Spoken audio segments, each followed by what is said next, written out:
확정하였네. 오늘 함께 나누실 말씀은 사도행전 6장 1절에서 7절입니다.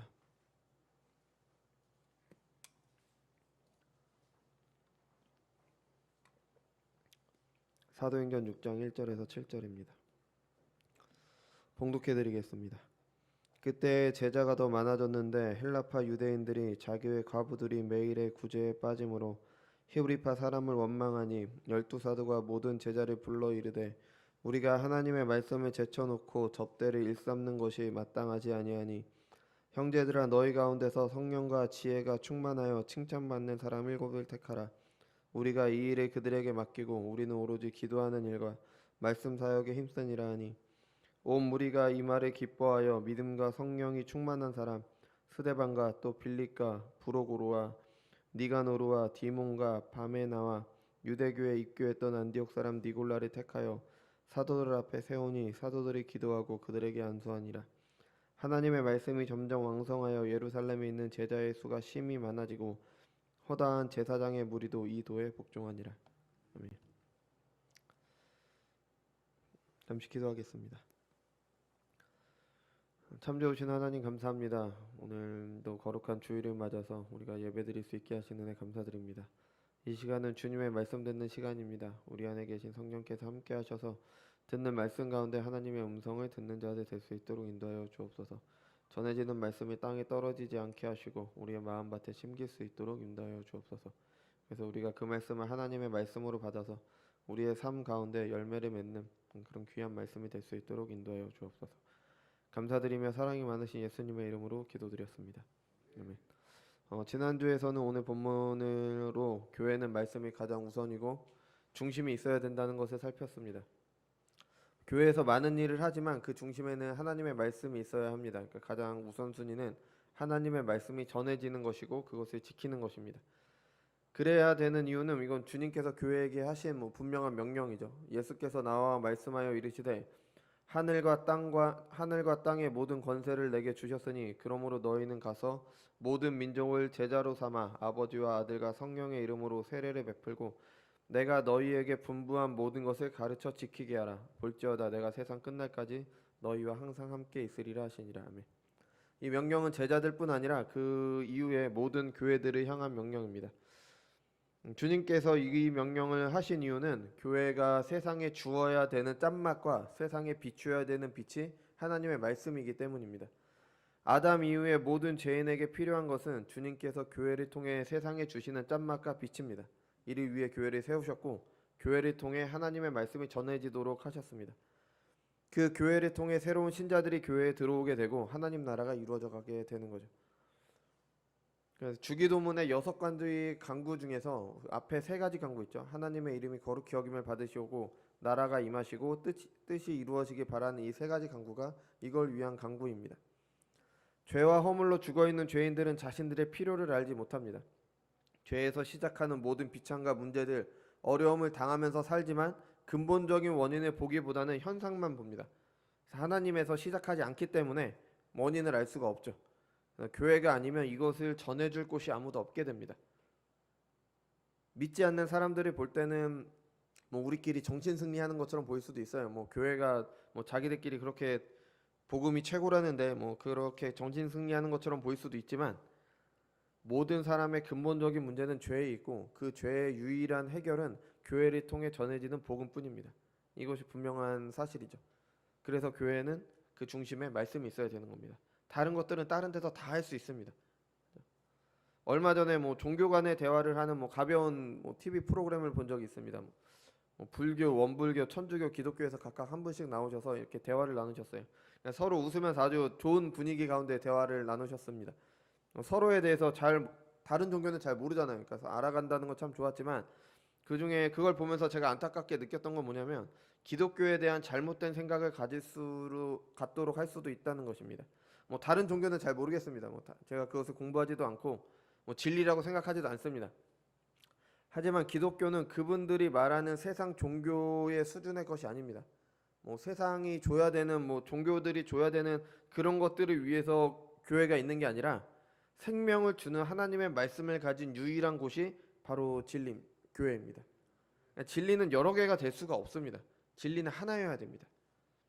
사람들은 교회가 아니면 어디서도 생명을 주시는 하나님의 능력을 받을 수가 없습니다. 세상과 대화도 좋고 이웃을 섬기는 것도 다 중요합니다. 하지만 그 모든 것은 하나님의 말씀, 복음이 우선되고 난 이후의 일이에요. 하나님과의 관계가 먼저입니다. 이것이 사람들에게 가장 필요한 거죠. 그것을 알 수 있는 게, 제가 설날이니까 설 음식을 먹다가 뭐 이런 말을 했어요. 뭐 조선시대 왕들보다 지금 우리가 더 좋은 음식을 먹는다, 뭐 그런 얘기를 좀 했습니다. 뭐 사실 그렇죠. 아주 풍요로워졌습니다. 뭐 어렵게 사시는 분들도 계시고 우리가 사는 게 힘들지만 과거에 어려웠던 분들, 뭐 조선시대 뭐 그 이전에 어려웠던 분들에 비하면 비할 바가 아니죠. 훨씬 더 나아졌습니다. 그러니까 전체적으로 더 풍요로워졌습니다. 하지만 그 풍요로워졌다는 것이 사람의 모든 문제를 해결해 주진 않습니다. 그때나 지금이나 여전히 사람들은 모든 문제를 가지고 살아갑니다. 여전히 사람들은 비참과 어려운 가운데 삽니다. 그래서 이런 사람들에게 가장 긴급하고 시급한 것은, 모든 문제의 원인은 죄의 해결이며 그것이 복음을 통해서만 가능합니다. 이게 바로 교회가 말씀이 우선이 돼야 되는 이유였죠. 오늘 본문으로 그럼 교회가 하나님의 말씀으로 우선을 한다는데 그것을 어떻게 한다는 건지, 그것에 대해서 함께 살피려고 합니다. 교회가 하나님의 말씀을 우선으로 하기 위해서는 가장 먼저 교회의 메시지가 하나님의 말씀이어야 돼요. 하나님의 말씀이 우선인데 교회가 그것을 가장 우선으로 해야 되는데, 교회의 메시지가 하나님의 말씀이 아니면 안 되는 겁니다. 하나님의 완전한 계시인 성경을 기초로 하는 교회는 그 메시지가 하나님의 말씀이라는 게 당연한 것으로 보이는데 실제로 그렇지 않은 경우가 있습니다. 또 교회가 하나님의 말씀으로 생각하고 그것을 배우고 한다고 해도 그게 교회의 메시지가 하나님의 말씀이라는 게 어떤 의미인지를 모르고 잘못 행동하는 경우도 있습니다. 하나님의 말씀이라는 말은 하면서도 그래서 교회의 메시지를 우습게 여기는 일도 있는 거죠. 하나님의 말씀이면 우습게 여길 수가 없는 겁니다. 우리가 보는 성경은 사람의 손으로 쓰여졌습니다. 하지만 사람이 쓴 게 아닙니다. 하나님께서 사람의 손을 통해 쓰신 겁니다. 선지자들이 하나님에 대해 탐구하다가 연구하다가 깨달은 것을 쓴 게 아닙니다. 그 구약을 보면요, 다 이렇게 시작해요. 선지자들이 이스라엘에게 말할 때 여호와의 말씀이니라. 그리고 선지자들이 본격적으로 그들의 사역을 시작할 때 여호와의 말씀이 그들에게 임하여서 그들이 이르되, 이렇게 나옵니다. 하나님의 말씀을 듣고 전한 게 선지자들입니다. 그러니까 자신들이 연구하거나 뭐 국제 정세를 살펴서 어떻게 뭐 이걸 만들어낸 게 아니라 하나님의 말씀을 그냥 전한 겁니다. 모세나 이사야나 예레미야나 사무엘이나 에스겔이나 모두 할 것 없이 하나님의 임재를 경험하고 그런 후에 하나님께서 주시는 말씀을 전했습니다. 물론 그 가운데 그들의 지혜를 통해서 하나님께서 하나님의 말씀을 전하셨지만 하나님의 말씀을 전한 겁니다. 사람이 탐구해낸 게 아니에요. 하나님께서 우리에게 주셨기 때문에 성경을 계시라고 합니다. 계시, 밝혀주시는 거예요. 계시의 반대말은 탐색, 추구, 노력, 상상력입니다. 그러니까 이런 게 반대말이에요. 사람이 탐색하거나 뭐 진리를 추구하거나 노력해서 상상해서 내놓은 그 결과물이 성경이 아닙니다. 지혜로운 사람들이 만들어낸 게 아니에요. 예수라는 사람이 있었는데 광야에서 40일 동안 기도하면서 신적인 존재가 됐다. 그리고 그와 바울에게서 기독교가 시작됐다. 뭐 이런 생각은 기독교의 아주 기본적인 것도 모르는 겁니다. 기독교는 하나님의 계시에서 출발합니다. 하나님에게서 출발합니다. 뭐 선지자들이 그랬듯이 신학의 사도들도 그들의 메시지가 하나님에게서 온 것이라고 말했어요. 베드로후서 2장 16절입니다. 우리 주 예수 그리스도의 능력과 강림하심을 너희에게 알게 한 것이 교묘히 만든 이야기를 따른 것이 아니요 우리는 그의 크신 위엄을 친히 본 자리냐. 직접 보고 나서 전한 겁니다. 사도 바울도 자신이 전한 복음이 사람에게 배운 것이 아니라고 갈라디아서 1장에서 말합니다. 형제들아, 내가 너희에게 알게 하노니 내가 전한 복음은 사람의 뜻을 따라 된 것이 아니니라. 이는 내가 사람에게서 받은 것도 아니요 배운 것도 아니요 오직 예수 그리스도의 계시를 말미암는 것이라. 우리가 보는 성경은요, 성령을 통해서 사람의 손으로 쓰신 겁니다. 사람이 스스로 하나님에 대해 알 수 없습니다. 이런 사람들에게 하나님의 계시가 허락되는 은혜가 주어진 겁니다. 기록된 바 하나님이 자기를 사랑하는 자들을 위하여 예비하신 모든 것은 눈으로 보지 못하고 귀로 듣지 못하고 사람의 마음으로 생각하지도 못하였다 한가 같으니라. 오직 하나님이 성령으로 이것을 우리에게 보이셨으니 성령은 모든 것 곧 하나님의 깊은 것까지도 통달하시느니라. 그러니까 성령을 통해서가 아니면, 기록된 계시가 아니면 우리는 하나님을 자기 스스로 생각해내서 하나님을 알 수가 없습니다. 뭐 정상적인 교회라면 당연히 이걸 받아들이겠죠. 그런데 교회가 우선해야 되는 메시지, 이 성경이 하나님의 말씀이라면 당연히 기억해야 되는 게 있습니다.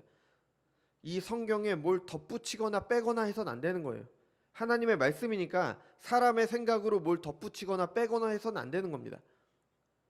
내가 이 두루마리의 예언의 말씀을 듣는 모든 사람에게 증언하노니 만일 누구든지 이것들 외에 더하며 하나님이 이 두루마리에 기록된 재앙들을 그에게 더하실 것이요 만일 누구든지 이 두루마리의 예언의 말씀에서 제하여 버리면 하나님이 이 두루마리에 기록된 생명나무와 및 거룩한 성의 참여함을 제하여 버리시리라.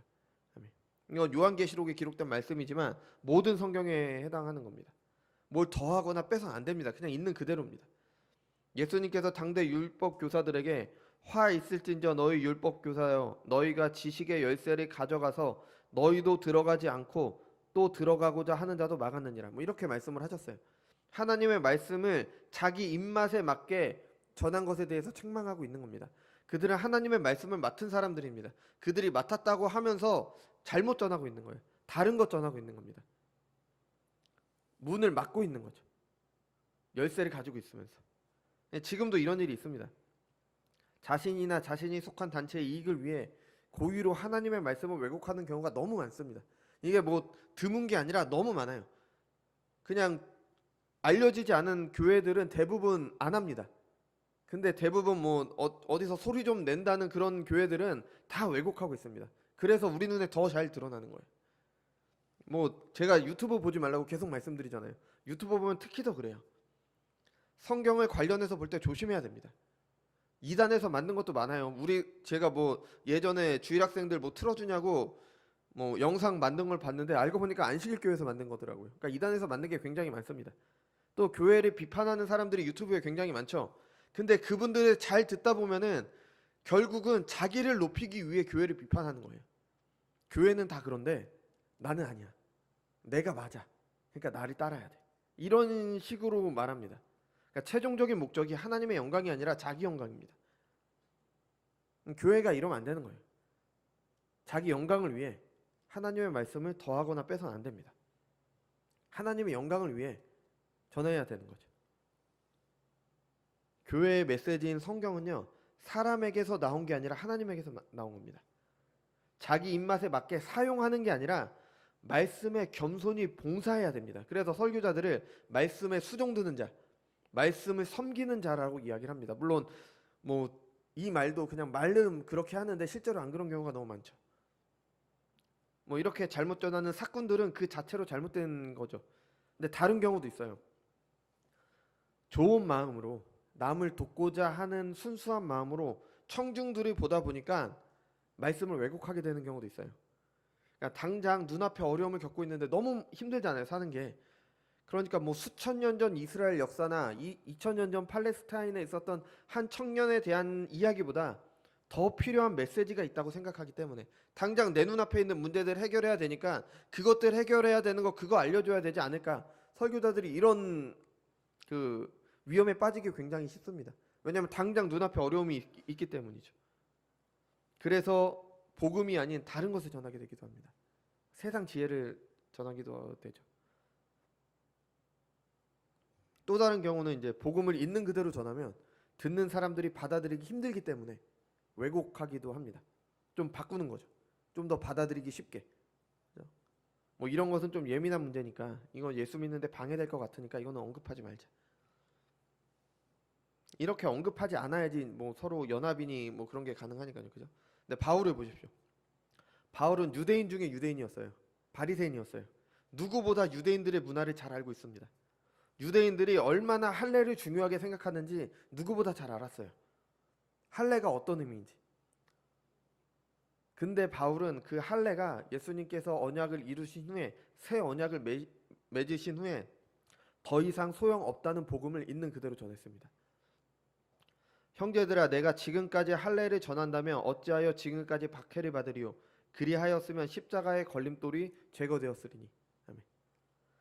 할례는 유대인들이 스스로를 어떤 존재로 생각하느냐, 그러니까 유대인들의 정체성에 관련된 문제예요. 할례를 받은 사람만 아브라함의 후손입니다. 아브라함과 하나님께서 언약을 맺으시면서 너와 너의 자손이 나의 백성이 되고 나는 너희의 하나님이 될 것인데 그 언약의 표징으로 할례를 맺어라. 이렇게 나와 있어요. 그러니까 할례는 하나님의 백성이라는 뜻인 겁니다. 근데 그것을 행하지 말아야 된다고 하니까 유대인들에게는 그게 엄청나게 거리끼는 일이었어요. 복음을 믿지 못하게 하는 일이었습니다. 그럼에도 바울은 복음을 왜곡해서 사람들이 더 잘 받아들일 수 있게 하도록 할례도 괜찮다, 받아야 된다라고 전하지 않았습니다. 왜냐? 그의 복음이 하나님의 말씀이기 때문에. 교회도 그걸 알아야 된다는 거죠. 하나님의 말씀이기 때문에. 뭐 우연찮게 동성애를 옹호하는 한 신학자의 강연을 보게 됐어요. 뭐 나름대로 이름이 있으신 그런 신학자입니다.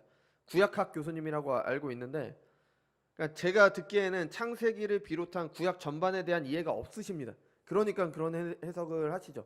그러니까 어떻게 그런 것도 안 하시면서 어떻게 교수가 되었나라는 생각을 할 정도로 잘못된 해석을 심하게 하셨어요. 이게 뭐 저보다 물론 히브리어도 잘 하실 거고 더 많이 공부도 하셨겠죠. 근데 제가 이게 뭐 제 해석에 기반해서 그렇게 말씀드리는 게 아니라 전통적인 학자들의 해석에 기반해서 비춰봐도 그러니까 이런 부분에 대해서는 연구를 안 하시고 그냥 창조에서 시작되는 하나님의 구속사의 흐름에 대해 보지 않고요. 그냥 동성애와 관련된 몇 가지 구절 있잖아요. 뭐 소돔과 고모라, 뭐 레위기에 나오는 거, 로마서에 나오는 거, 이런 것들만 단편적으로 가져와서 그것들을 해석할 때도 잘못 해석하면서 이거는 동성애를 금지하는 게 아니다. 그러니까 시대가 바뀌었으니까 다른 방식으로 지켜야 된다. 이런 식으로 해석을 하시는데 뭐 잘못된 겁니다. 뭐 이거 뭐 지금 다 말씀드릴 수는 없겠지만 어쨌든 그게 잘못된 겁니다. 정상적인 교인이라면 그게 잘못되었다는 것을 알고 반대하겠죠.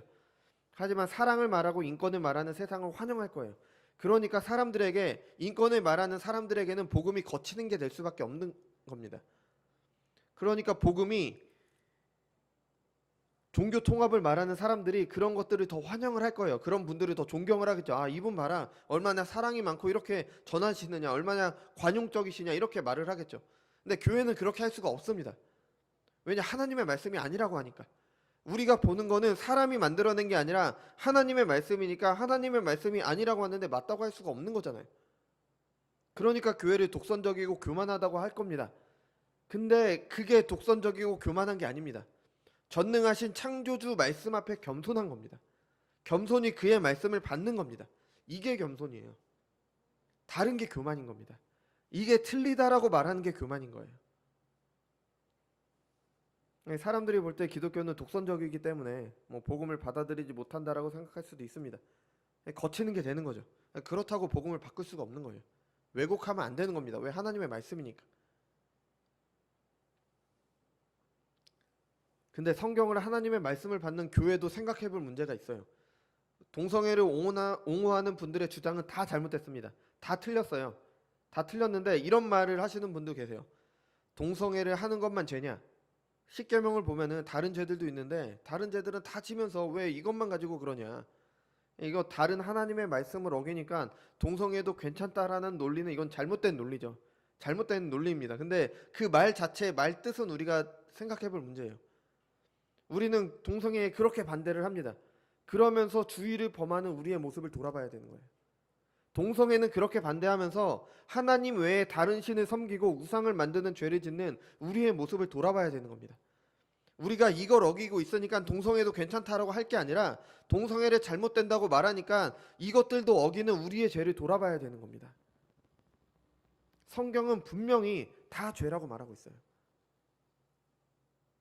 그래서 성경은 사람들에게 거치는 게 됩니다. 내가 하고 싶은 걸 못하게 하니까. 근데 마찬가지로 하나님이 나의 창조주이시자 주인이라는 것은요, 모든 사람에게 거치는 것이 됩니다. 내가 내 말대로 사지 못하고 하나님의 뜻대로 살아야 된다니까. 내 주인이 내가 아니라 하나님이라고 하니까. 하나님의 말씀을 하나하나 다 지켜야 되고 하나님께서 주인이 되셔야 된다는 것은 우리 신자들에게도 거치는 겁니다. 하나님의 말씀을 다 지킬 수가 없어요. 우리가 살아보면 알잖아요. 하나하나 다 지키는 게 불가능합니다. 매일 어깁니다. 그러니까 하나님의 말씀 복음은 나를 죄인으로 고발합니다. 그러니까 내 마음에 복음을 거절하는 마음이 생기는 거죠. 사람들이 빛이 왔는데 사람들이 어둠을 더 사랑하니까 빛을 미워하게 되는 겁니다. 그게 모든 사람들이 복음을 거치게 여기는 거고요. 신자들마저도 복음을 거스르는 겁니다.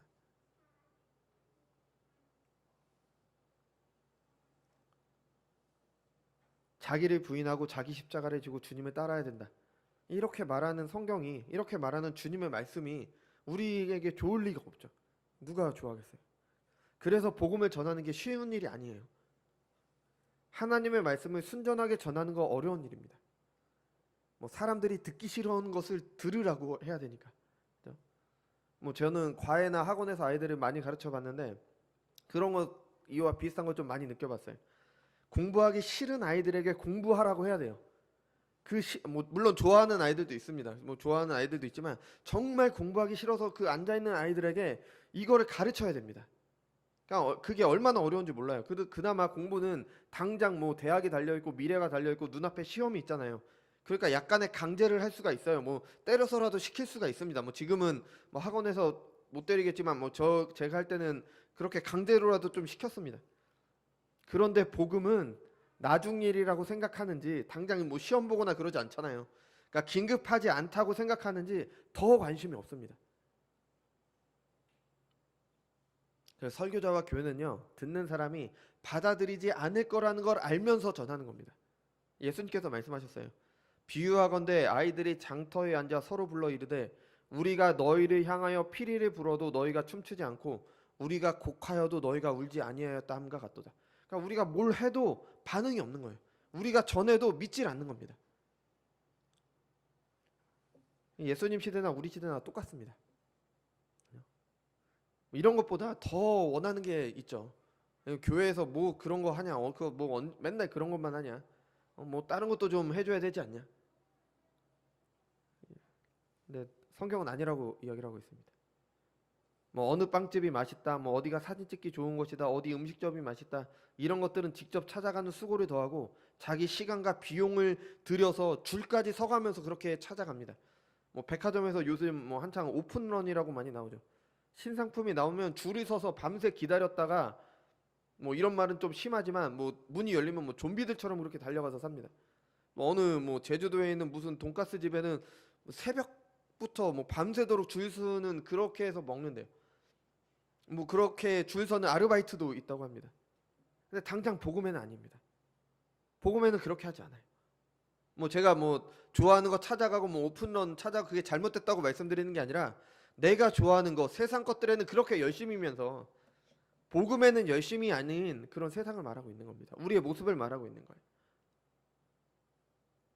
원하면 언제든지 우리는 하나님의 말씀을 듣고 볼 수 있습니다. 성경책이 있잖아요. 그죠? 그리고 교회 설교도 유튜브에 올려놓습니다. 물론 뭐 다른 것들 뭐 이상한 것들 보면 안 되지만 뭐 훌륭하신 목사님들 설교 찾아서 보는 거 얼마든지 할 수 있어요. 우리에게 얼마든지 열려 있습니다. 좋은 책들이 얼마나 많습니까? 얼마나 많은 학자들이, 얼마나 많은 목사님들이 쓰신 좋은 책들이 많아요. 접할 수 있는 게 너무 많습니다. 근데 안 하죠. 그런 것들이 허락되는 게 얼마나 큰 은혜인지 모르고 쉽게 가치 없는 것으로 여깁니다. 종교개혁 시대에는요, 성경책이 없었어요. 라틴어로만 쓰여져 있었어요. 그러니까 일반 사람들은 라틴어를 몰라요. 우리가 뭐 옛날에 조선시대 때 양반들만 한자 알았잖아요. 그것처럼 배운 사람들만 라틴어를 알았어요. 그러니까 성경을 읽지를 못하는 거예요. 그런 시대가 있었습니다. 근데 지금은 우리나라 말로, 우리의 언어로 성경이 번역되어 있고 이것을 해설해 주는 것도 너무 많잖아요. 물론 잘 분별해야겠지만. 근데 안 합니다. 그게 얼마나 큰 은혜인지 모르고 내가 쉽게 접근할 수 있으니까 가치 없는 것으로 여기죠. 백화점에서 파는 그 가방보다 하나님의 말씀의 가치가 없습니까? 맛있는 음식보다 내가 줄 서서 먹어야 되는, 뭐 여러분들이 그랬다는 건 아니지만 내가 사람들이 줄 서서 먹는 그 음식보다 하나님의 말씀의 가치가 없습니까? 우리는 성경을 하나님의 말씀이라고 생각하면서 우리의 모습이 어떤지 보자는 겁니다. 우리가 그것을 정말 그렇게 하나님의 말씀으로, 하나님의 말씀이라면 얼마나 가치 있을까요? 이게 들어도 듣지 못하고 보아도 보지 못하는 사람들의 모습입니다. 듣기 싫으니까 귀를 막아버리는 거죠. 그래서 하나님의 말씀을 전하는 설교자나 교회는 때로는 낙심하게 됩니다. 제 동기 목사들이 무수히 많이 경험합니다. 뭐 저도 그럴 때가 있고요. 목사님들이 많이 경험하는 거예요.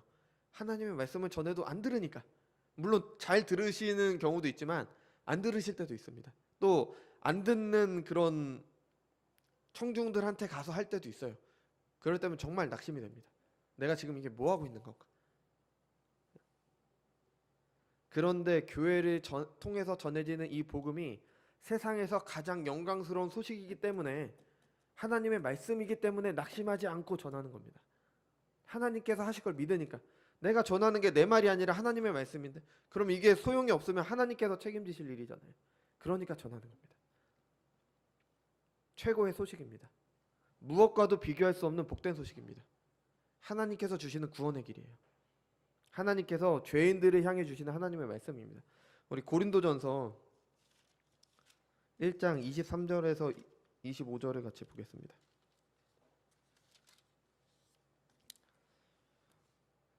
고린도전서 1장 23절에서 25절입니다.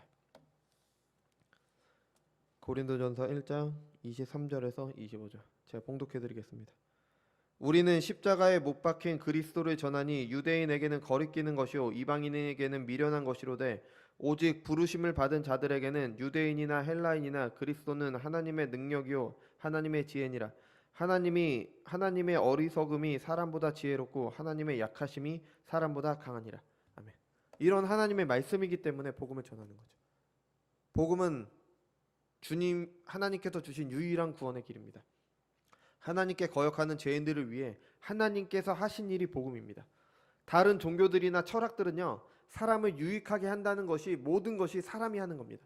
뭐 그들을 인정하지 않을지라도 모든 종교와 철학들은 사람들에게서 나온 거예요. 사람들에게서 시작합니다. 뭐 이거는 뭐 어떤 종교에서는 반대할 수도 있겠지만 이거는 반대하지 못할 겁니다. 다른 것들은 모두 다 사람들이 뭘 해야 되는 겁니다. 사람이 뭘 해서 어떻게 해야 좋은 데도 가고 복도 받는다. 이게 다른 종교와 철학들입니다. 근데 교회의 메시지는 아니죠. 교회는 모든 인간적인 것들을 거절합니다. 사람에게 아무런 소망이 없다고 말하고 오직 하나님께서 그의 자비로우신 뜻에 따라 죄인들 가운데 택함받은 자들을 택하시고 구원하셨다. 그게 바로 복음입니다. 하나님께서 죄인들을 위해서 하신 일, 그게 바로 복음인 겁니다. 그러니까 기독교의 복음은 배타적인 겁니다. 다른 것들은 다 사람들이 해야 된다고 말하는데 기독교는 하나님께서 하셨다고 말하기 때문에, 그러니까 다른 종교와 함께 갈 수 없는 거예요. 기독교가 진리라면 다른 것들이 다 틀린 게 되는 거예요. 근데 우리 한번 생각을 해봅시다. 기독교와 다른 것들 중에 무엇이 진리입니까? 여러분, 사람이 스스로 거룩해질 수 있습니까? 사람이 스스로 자기를 구원할 수 있습니까? 불가능합니다. 교육으로 될까요? 안 됩니다. 출애굽한 이스라엘은 모세에게 많은 교육을 받았잖아요. 근데 실패합니다. 선지자들을 통해 사사들을 통해 무수히 많은 교육이 이루어졌지만 실패했습니다. 그게 이스라엘의 역사예요. 사람이 스스로 하나님을 닮을 수 없습니다. 그러므로 율법의 행위로 그의 앞에 의롭다 하심을 얻을 육체가 없나니 율법으로는 죄를 깨달음이라. 율법을 지켜서 의롭다 하심을 받아야 되는데 못 지키는 겁니다. 이 말이 진리라는 게 성경에 기록된 이스라엘이 증언을 하고요, 인간의 역사도 증언을 합니다. 역사 가운데 나쁜 법들도 있었지만 좋은 법들도 많았습니다. 그죠? 많은 좋은 법들이 있었어요. 근데 그런 좋은 법들이 다 있어도 사람들은 여전히 죄를 짓습니다. 법이 생긴다고 죄를 막을 수 있는 게 아니에요. 어떤 변호사가 말했는데 법은 범죄를 따라가는 거지 범죄에 앞설 수가 없대요. 어떤 범죄가 있어야지 그것에 따른 법이 나오는 거지. 그러니까 법이 생겨도 사람들은 여전히 죄를 짓는 겁니다. 또 법이 있다고 해도 자기 유익을 위해 어떻게 법망을 피해 나갈 방법을 생각해서 다른 사람에게 해를 끼칩니다. 그동안의 역사가 보여주고 있고요. 이게 우리가 사는 세상의 모습이잖아요. 어떻게 해서든 자기 유익을 구하는 거.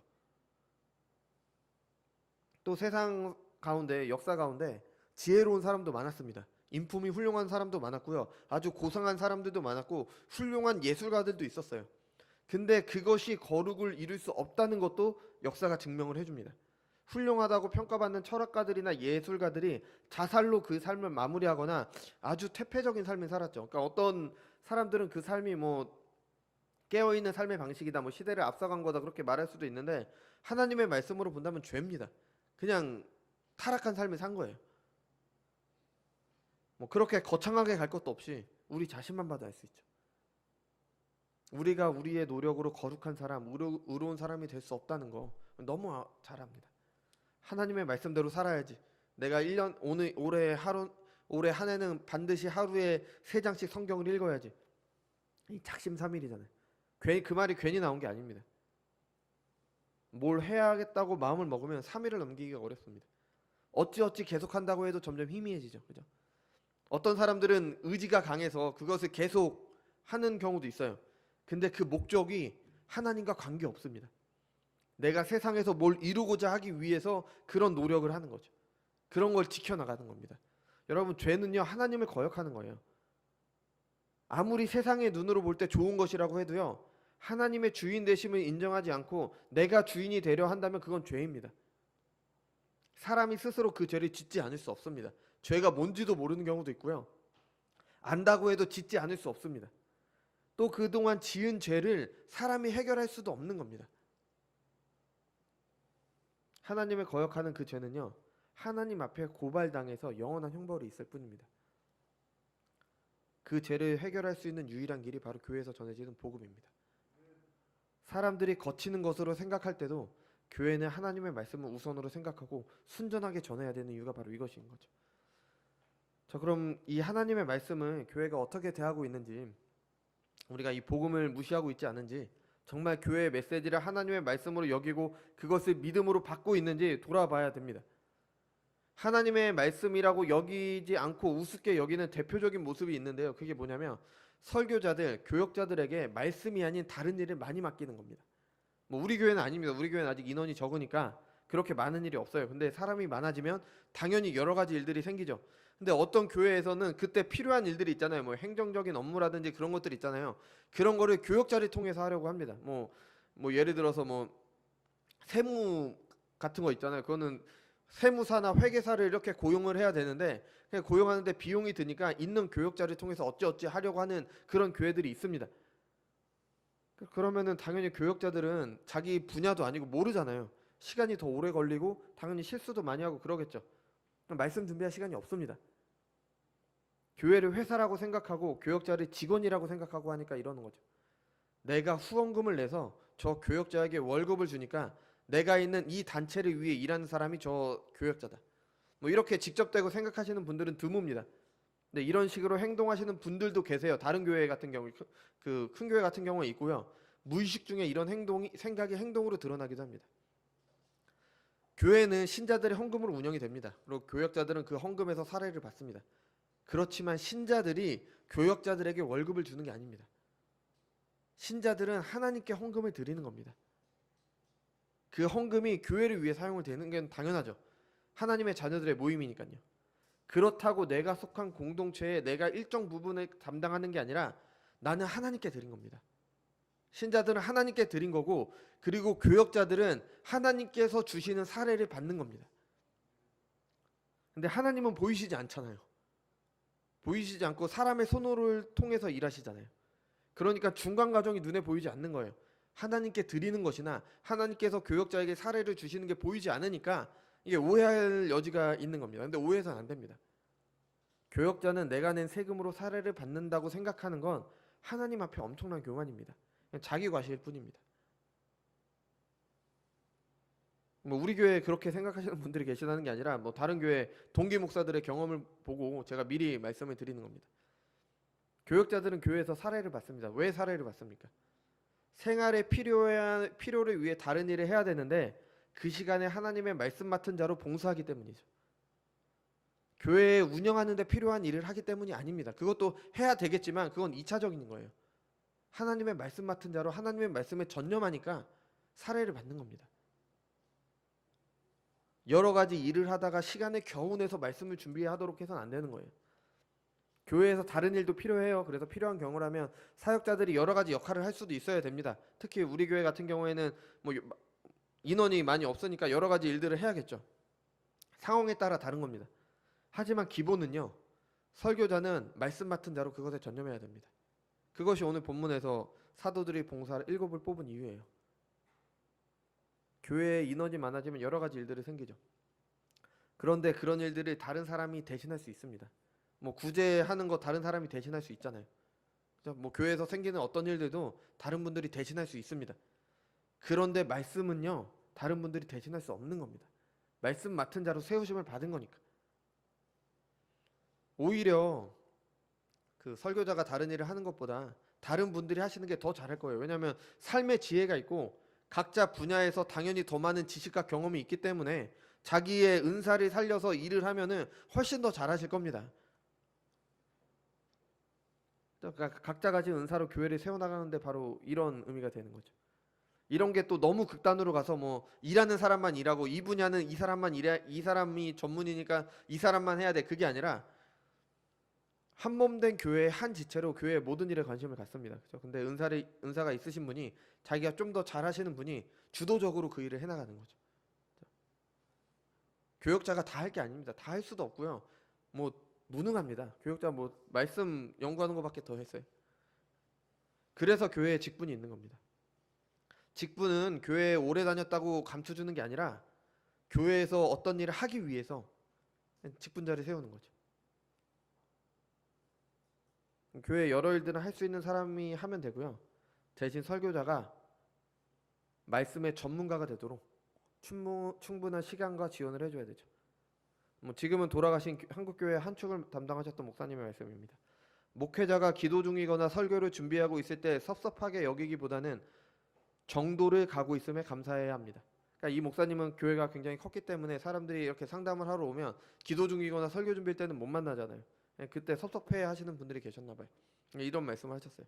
또 현재 미국에서 가장 영향력이 있는 목사님 중에 한 분의 존 메가더 목사님이 계시는데 아주 굉장히 뭐 목회를 하고 계십니다. 그래서 그분은 면담하기 아주 어려운 목사님이라고 소문이 났어요. 왜? 말씀에 전념하느라. 다른 것 때문에 바쁜 게 아니라 말씀에 전념하기 위해서 그렇게 면담하기 힘듭니다. 목회자이기 때문에 해야 될 여러 가지 일들이 있습니다. 가장 중요한 것은 말씀에 전념하는 겁니다. 교회는 설교자가 이럴 수 있도록 여건을 조성해 줘야 됩니다. 우리 교회는 이런 여건을 잘 만들어 주셨어요. 저는 뭐 두 분 목사님도 계시고 여러분들도 많이 도와주십니다. 성도 수가 적은 것도 있지만 적으면 적은 대로 할 일이 많은데 뭐 여러 가지 저에게 편의를 말씀 준비하도록 편의를 봐주세요. 교회 청소를 대신해 주시기도 하고요. 뭐 도서비를 교회에서도 주시고 뭐 개인적으로도 주시는 분들도 계셔서 다른 동기들보다 제가 좀 더 책을 더 많이 사고 좀 더 성경 연구할 시간도 좀 있습니다. 그래서 저도 좀 더 부담을 가지고 말씀 연구에 좀 더 열심을 내는 것 같아요. 다른 목사님들에 비해서 시간도 좀 있고 그러니까요. 그러니까 앞으로도 이래야 되는 겁니다. 이게 너무 당연한 거죠. 근데 현대 사회는 너무 바쁘니까 교회의 일은 교역자들에게 다 맡기는 그런 모습이 교회 안에 있기도 합니다. 근데 설교자가 설교 준비를 제대로 못하면요, 제대로 된 영의 양식을 못 먹는 거예요. 결국 그 양식을 먹어야 되는 신자들을 굶기게 되는 겁니다. 이걸 잘 생각을 하셔야 되는 거예요. 이 설교가 좀 길어지는데요, 제가 줄인다고 열심히 줄였는데 오늘 해야 될 거를 2주 동안으로 나눴어요. 근데 그렇게 나눴는데도 오늘은 좀 길 것 같습니다. 교회가 그 메시지를 하나님의 말씀으로 여기지 않는 또 다른 모습은요, 그 말씀에 순종하냐 순종하지 않느냐로 확인을 할 수 있게 됩니다. 교회에서 전해지는 것은 하나님의 말씀입니다. 이 세상의 창조주이시며 모든 것을 다스리시는 분의 말씀이에요. 그러니까 하나님의 말씀은 교회에서 전해진 게 하나님의 말씀이라면 어느 것 하나 허투루 들을 수가 없는 겁니다. 정말 교회의 메시지를 하나님의 말씀으로 여긴다면 그 말씀에 불순종하는 것은 엄청난 부담감을 느껴야 되는 거예요. 나는 하나님의 말씀을 어기고 있는 거니까. 주 예수의 이름을 믿지 않으면 영원한 형벌을 받게 된다는 것이 전지전능하고 유일한 참등이신 하나님의 말씀으로 여긴다면 믿지 않는 나의 사랑하는 사람들을 위해서 눈물 뿌리며 기도하지 않을 수가 없는 겁니다. 당장 그 사람들은 지금 영원한 형벌에 처해 있는 거잖아요. 지금 눈앞에 있는 거잖아요. 그걸 믿으면서, 하나님의 말씀이라고 믿으면서 내가 눈물 뿌려 기도하지 않는다면 그건 뭔가 하나님의 말씀으로 믿지 않는 거예요. 나를 구원하신 주님의 사랑이 참으로 하나님의 말씀으로 여긴다면 그의 말씀에 순종하지 못하는 삶을 사는 것을 당연하게 여길 수 없다는 겁니다. 우리가 그렇게 하지 않는 것은 교회의 메시지를 진리로 안다고는 하지만 하나님의 말씀으로 여기지 않기 때문입니다. 말로는 그렇다라고 말을 하고 생각은 그렇게 하더라도 무의식 중에 좀 어겨도 괜찮지, 좀 뒤로 밀어도 되지. 왜? 하나님의 말씀을 어겨도 당장 무슨 일이 생기는 게 아니니까. 성경 한 장 안 읽어도 당장 어떻게 되지 않고, 하나님의 율법 중 하나 어겨도 당장 어떻게 되지 않으니까 나중에 용서 빌면 되지, 나중에 하면 되지. 그보다는 세상 일들을 안 하면 바로 안 좋은 일이 생기잖아요. 내가 뭘 하나 안 하면 바로 결과가 오니까 그냥 그걸 먼저 하게 되는 거죠. 근데 이런 것들을 더욱 부추기는 게 교회에 있습니다. 뭐 때가 되면 무슨 운동, 뭐 특별 뭐 이런 거 하죠. 그 자체가 나쁘다는 게 아닙니다. 하나님과 더욱 깊은 교제를 위해 특별히 시간을 정해놓는 거 좋습니다. 그 시간에 다른 것 하지 말고 하나님의 말씀을 배우고 그런 다음에 더할 나위가 없겠죠. 그런데 평소에 하나님께 순종하지 못하는 것을 내가 알면서도 하지 못했다는 그 죄책감을 그것에 대한 보상으로 내가 그것에 참여하는 것으로 대신하려고 해서는 안 되는 겁니다. 근데 내가 그동안 하나님께 순종하지 못했는데 그래 이번 뭐 특별 뭐 한다니까 거기에 참석하면 그래 좀 낫겠지, 이런 생각으로 그런 걸 하면 안 된다는 겁니다. 교회를 위해 어떤 봉사를 한다, 뭐 교회를 위해 무슨 구호를 외치고 무슨 운동 많이 하잖아요. 뭐 333 운동 뭐 이런 거 많이 하잖아요. 다 좋습니다. 하지만 그게 하나님께 대한 순종을 대신할 수는 없는 겁니다. 예수님께서는 오병이어의 기적을 베푸신 후에 썩을 양식이 아니라 영생하도록 있는 양식을 위해 일할 것을 말씀하셨죠. 사람들이 그 일이 무엇인지 묻습니다. 하나님 일이 무엇입니까? 묻습니다. 예수께서 대답하여 이르시되 하나님께서 보내신 일을 믿는 것이 하나님의 일이니라. 하나님의 일을 한다는 것은 예수님을 믿고 그의 말씀에 순종한다는 겁니다. 예수님을 믿는다는 것은 어떤 임무들이 나에게 맡겨진 어떤 임무들을 내가 해내는 게 아니라 내가 삶으로 하나님께 순종하는 삶을 사는 겁니다. 삶을 산다는 것은요, 특별한 기간이 지나면 끝나는 게 아닙니다. 우리가 죽는 날까지 주님께 순종하는 삶을 계속 사는 거예요. 그냥 하는 거예요. 그냥 계속 하는 겁니다. 정해진 기간에 정해진 일을 끝내는 게 아니라 우리가 사는 모든 영역에서 모든 시간에 하나님의 말씀에 순종하는 것이 하나님의 일을 하는 겁니다.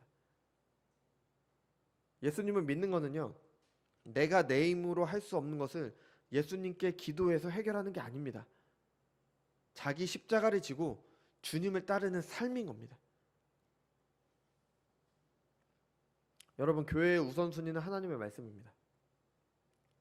하나님의 말씀은 사람에게 나온 게 아닙니다. 하나님께서 은혜로 주신 계시입니다. 변함없는 진리이며 죄인들이 구원받는 유일한 길입니다. 이런 하나님의 말씀이 교회에서 우선순위가 되어야 됩니다. 그걸 위해서 교회에서는요, 말씀 맡은 자들이 그것에 전념하도록 해줘야 됩니다. 여러 가지 일을 하고 남는 시간에 말씀 연구하도록 해서는 안 됩니다. 너무 바쁘게 해서는 안 돼요. 충분한 시간을 줘야 됩니다.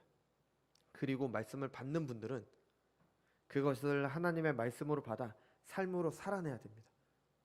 말씀드린 것처럼 예수님을 믿는다는 것은요, 어떤 임무를 맡아서 그것을 해내면 되는 게 아닙니다. 삶의 모든 영역과 모든 시간에서 하나님께 순종하는 것이 삶으로 사는 겁니다. 이게 우리가 하나님의 말씀을 하나님의 말씀으로 받는 겁니다. 우리 주일 오후에 십계명 이제 합니다.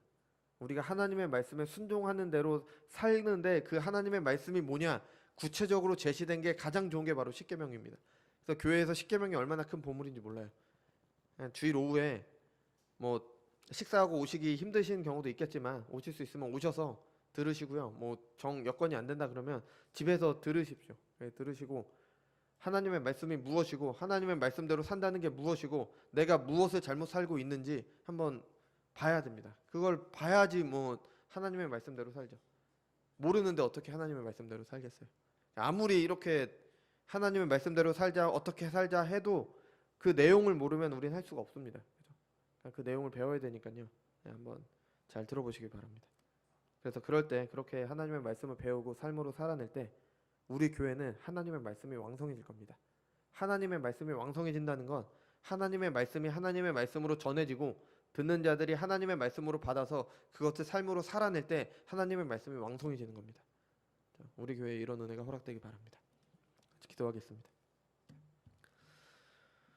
주님 감사드립니다. 오늘은 하나님의 말씀이 교회의 우선순위가 되기 위해서 그 메시지가 하나님의 말씀이어야 되고, 그리고 교회가 하나님의 말씀으로 여기기 위해서 무엇을 해야 되는지에 대해서 같이 살폈습니다. 주님, 저희들이 전해지는 이 말씀을 그냥 허투루 듣는 것이 아니라 하나님의 말씀으로 받을 수 있도록 인도하여 주옵소서. 우리 안에 계신 성령께서 함께 하셔서 이 전해진 말씀을 통해서 우리에게 하나님의 말씀이 무엇인지 알도록 하시고, 교회의 메시지를 하나님의 말씀으로 여길 수 있도록 하시고, 그걸 위해서 우리가 해야 될 일을 할 수 있는 저희들이 될 수 있도록 인도하여 주옵소서. 주님, 저희들은 어리석고 무지하여서 성령의 도우심이 없다면 아무것도 할 수 없습니다. 우리의 무지를 깨우쳐 주셔서 하나님의 뜻대로 살아가는 저희들이 될 수 있도록 인도하여 주옵소서. 그래서 우리 교회 안에 하나님의 말씀이 왕성해져서 믿는 자들의 수가 날마다 더해지고 하나님의 나라를